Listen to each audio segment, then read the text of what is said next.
మా కంపెనీలో ఉన్నాడు బాసు. ఈ సినిమాలో దయ్యానికి వచ్చపోయించిన ప్రభాసు, దయ్యానికి వచ్చపోయించిన ప్రభాసు లాస్ట్ లో అయితే ఈ సినిమాకి. బ్రో ఈ సినిమా ఎలాగుందంటే 3 అడుగుల బుల్లెట్ కి 6 అడుగుల బుల్లెట్ తోడైతే ఎట్లా ఉంటది అట్లా ఉంది బ్రో ఈ సినిమా. మారుతి గారు మీ చేతిలో 6 అడుగుల బుల్లెట్ పెట్టాం మేము. ఆ బుల్లెట్ ని ఏ విధంగా ఓడుకోవాలనేది మాత్రం నీకు మాత్రం తెలియలేదు. ఎందుకంటే నువ్వు 3 అడుగుల బుల్లెట్ కదా భయపడిపోయావు 6 అడుగుల బుల్లెట్ ఎలా ఓడుకోవాలనేసి.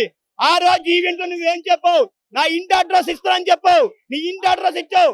అవును నువ్వు నిజంగా నీ ఇంటి అడ్రస్ ఇచ్చావు కాబట్టి మీరు నమ్మి సినిమా చూడడానికి వచ్చావు. కానీ ఈ సినిమాలు ఏం తీసావు నువ్వు?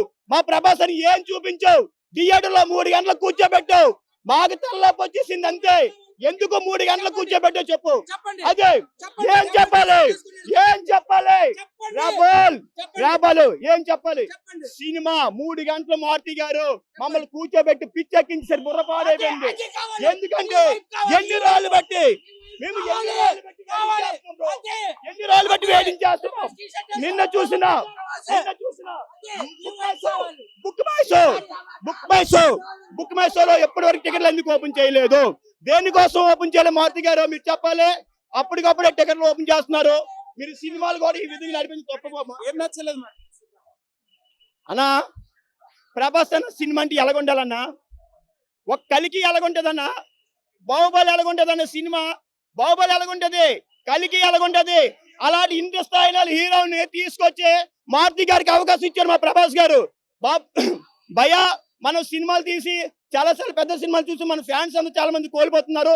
ఒక చిన్న సినిమా ఫ్యామిలీ దగ్గర సినిమా తీద్దామని మారుతిగా నడితే సరే భయ్య తీద్దామని చెప్పినప్పుడు నువ్వు ఏ సినిమా తీసావు మాకు చెప్పు. ప్రభాస్ అన్ని ఏ సినిమా తీసి ప్రజలకు ఇచ్చేసావు, ఫ్యాన్స్ ఉత్సాహం కలిగించావు చెప్పు.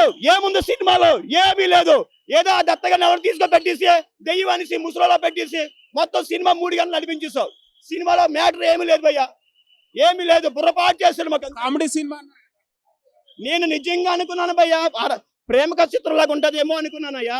అరుంధతి సినిమాలాగా ఉంటదేమో అనుకున్నానమ్మా. చంద్రముఖిలాగా సినిమా ఉంటదేమో అనుకున్నాను.